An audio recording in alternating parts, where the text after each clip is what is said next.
Hello and welcome. स्वागत है आप लोगों का इस वीडियो में, जहां हम बात करने वाले हैं अगर आपके पास बजाज शुगर है या आप होल्ड करते हैं या एज अ पेनी स्टॉक की आपने इन्वेस्ट किया है तो यहाँ पे क्या पॉसिबिलिटीज है, क्या है अर्निंग पोटेंशियल, और यहाँ पे जो दिसंबर का क्वार्टर आने वाला है वो कब आने वाला है, उसकी डेट रिलीज हो चुके हैं और अभी आपको डेट भी बताऊंगा। सबसे पहले अगर बात करें तो इस वीडियो में हम बात कर रहे हैं कि रिजल्ट कब आएंगे। तो सबसे पहले यहाँ पे आपको दिखा दूं कि रिजल्ट है जो है 13 Feb 2023 को डिक्लेयर कर दिए जाएंगे और ये एक रिजल्ट डेट है जो कि दिसंबर 22 के पीरियड के जो हमारा लास्ट क्वार्टर है यहाँ पे आने वाला है।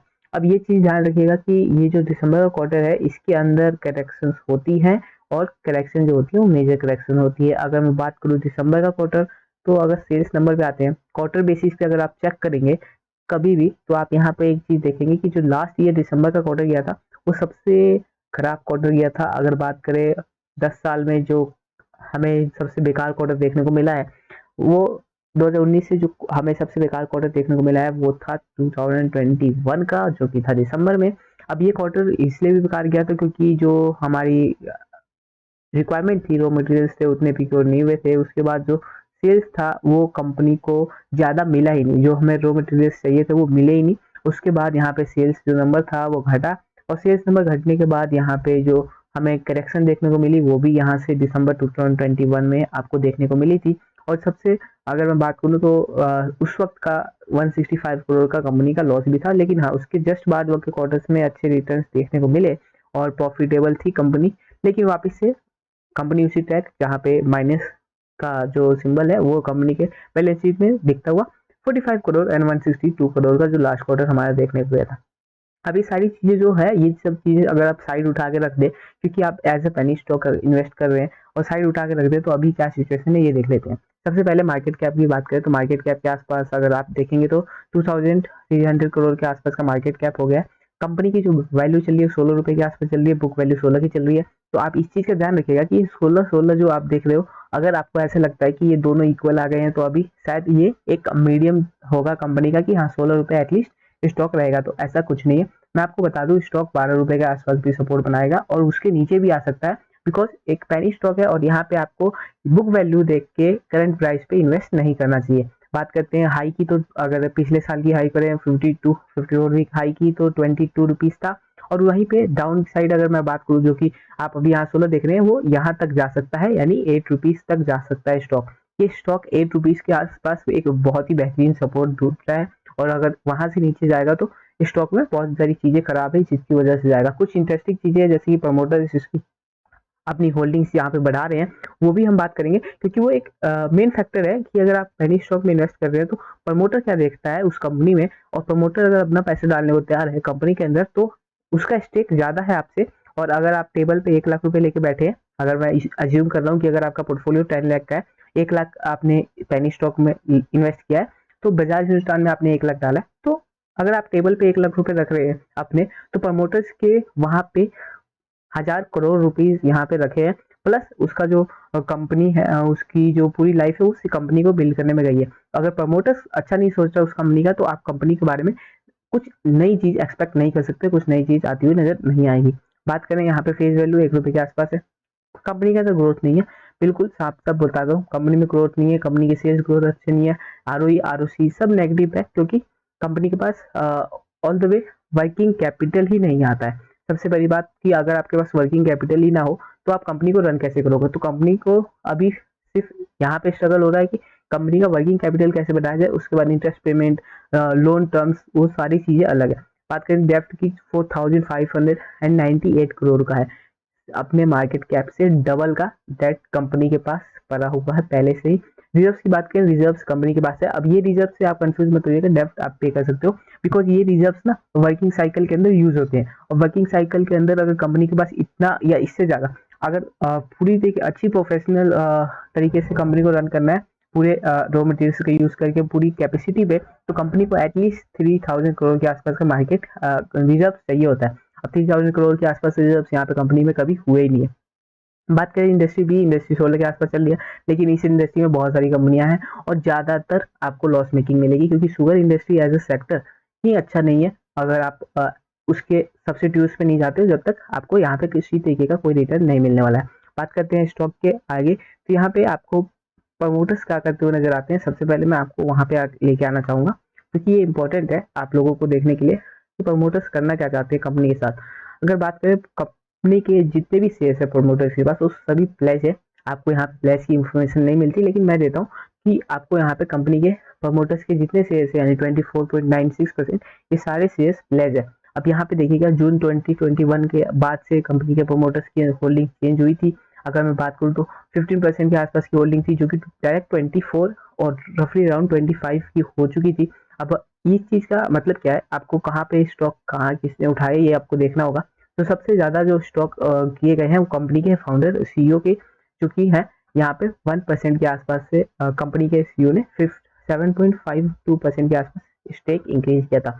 रफली अराउंड 6.4% का स्टेक यहाँ पे इंक्रीज करते हुए नजर आए थे। प्लस उसकी होल्डिंग कंपनी बजाज की यहाँ पे बहुत सारी होल्डिंग्स कंपनियां मिल जाएंगी, और जो अलग रियलिटी या इंफर कंपनियां यहाँ पे आपको देखने को मिल जाएगी। सारे की सारे बजाज की होल्डिंग्स है, और ये सभी के सभी प्रमोटर्स के अंदर गिने जाते हैं। बात करें तो प्रमोटर ओवरऑल जो सितंबर में कंपनी के प्रमोटर्स ने इंक्रीज किए थे स्टेक, और दिसंबर में रफली अराउंड उतने ही स्टेक कंपनी के पास अभी भी है। अब ये चीजें जरूर आपको मोटिवेट करेगी कि हाँ, कंपनी में प्रमोटर पैसा लगा रहा है, तो इवन लॉन्ग टर्म में 5 से 6 साल के अंदर, 10 साल के अंदर कंपनी में ग्रोथ होगी। क्योंकि अगर प्रमोटर पैसा लगा रहा है तो प्रमोटर को 1x 2x 3x 10x नहीं चाहिए। कंपनी को प्रमोटर्स यहाँ से 1 लाख 2 लाख करोड़ के मार्केट कैप पे ले जाना चाहता है। इसीलिए कंपनी एटलीस्ट विजन वही होता है। हाँ, ये चीजें हो पाती है कि नहीं होता, हो पाती है तो वक्त ही बताता है, और कंपनी का नेचर ऑफ डूइंग बिजनेस बताता है। लेकिन एक चीज और आपको कंपनी के साथ ध्यान रखनी होगी कि कंपनी का जो पीआर है, मतलब जो कनेक्शन है, वो उतने स्ट्रॉन्ग नहीं है। चाहे वो गवर्नमेंट से हो, चाहे वो एजेंसीज के साथ हो, तभी यहाँ पे कंपनी स्ट्रगल कर रही है। बिकॉज ऐसी कंपनियां जो एक ब्रांड की नेम के साथ चलती हैं, बजाज या अदानी, ये सारी कंपनियां ब्रांड नेम के साथ ही आपको बिजनेस करती हुई नजर आती है। क्योंकि अगर कंपनी का ब्रांड चल रहा है और अगर अदानी का नाम चल रहा है, तो उसकी एक रीजन है कि वहाँ पे एक अच्छे डिप्लोमेट्स के साथ अच्छे कनेक्शंस है, वहाँ पे आपको अच्छे सब्सिडीज मिलती है, स्टेट आपको ऑफर करते हैं। लेकिन अगर बात करें बजाज के अंदर, तो हमें कभी भी ऐसी न्यूज देखने को नहीं मिली। तो मैं एक अज्यूम यहाँ पे कर रहा हूँ कि कंपनी में जो स्लो डाउन है, उसका कारण एक ये भी हो सकता है कि जो रिलेशनशिप है जो हमारे डिक्टेटर्स है उनके साथ अच्छी नहीं है। तो यहाँ पे एक और ये रीजन हो सकता है कंपनी को लेके, और मैं ये रीजन मानता हूँ। बात करते हैं टेक्निकल पे, जो कि हम देखने वाले हैं।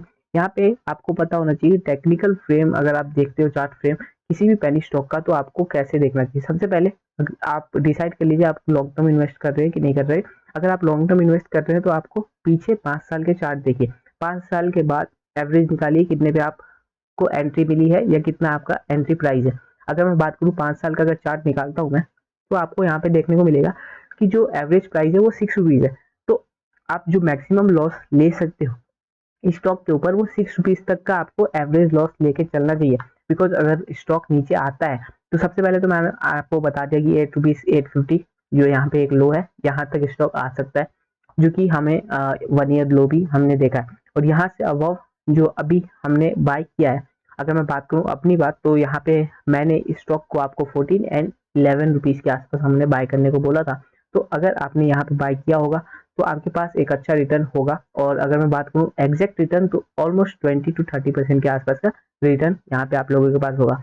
अब ये बात ये होती है कि यहाँ पे आप होल्ड करना चाहते हैं या नहीं। सबसे पहले ये जो एक राउंडिंग बॉटम आपको दिखाई दे रहा है, ये राउंडिंग बॉटम एटलीस्ट अभी तो यहाँ पे पूरा होता हुआ नजर नहीं आ रहा, क्योंकि अब से करेक्शन आ गई है। करेक्शन आने के बाद आपको ये चीज देख रहे होगे, यहाँ एक गैप अप ओपनिंग भी है, जो कि एक मेन कंसर्न है इस स्टॉक के लिए।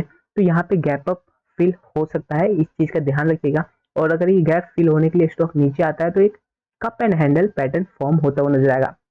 अब ये सारे पैटर्न जो है ये आपको 1 मंथ 2 मंथ के इंडिकेट दे सकते हैं स्टॉक के बारे में, लेकिन 5 साल 6 साल का जब आप इंडिकेशन लेने जाते हो, तो आपको इस चीज पे निर्भर रहना होता है कि आपके कंपनी कर क्या रही है। अब मैं अगर साल का आपको रिटर्न यहाँ पे कंपनी का दिखाऊं, तो यहाँ पे आप देखिएगा कि जो 2020 से 2021 से 2022 हर साल यहाँ पे कंपनी का जो नेगेटिव ग्रोथ रहा है सेल्स के अंदर, तो यहाँ पे कंपनी उतनी अच्छी परफॉर्म नहीं कर रही। हाँ, अगर ये डेकेड पूरा डेकेड ही नेगेटिव रहा, तो कंपनी शायद यहाँ से फिनिश हो सकती है। इस चीज का ध्यान रखिएगा। पेनी स्टॉक होते ही रिस्की है, जिसकी वजह से आपको यहाँ पे संभल के इन्वेस्टमेंट करनी चाहिए। अभी यहाँ पे मेन जो अभी लास्ट ईयर यहाँ पे जाने वाला है वो अच्छा जाएगा। हाँ, लेकिन इस चीज़ का ध्यान रखिएगा, इस रिजल्ट की वजह से आप इसमें इन्वेस्ट ना करें। अगर आपको इन्वेस्ट करना ही है तो आप बिल्कुल इसके लो पे इन्वेस्ट कर सकते हैं। अगर लो आप ढूँढना चाहते हैं तो चार्ट पे आपको हमने लेवल बता दिए हैं, आप वहाँ पे लो देख सकते हैं।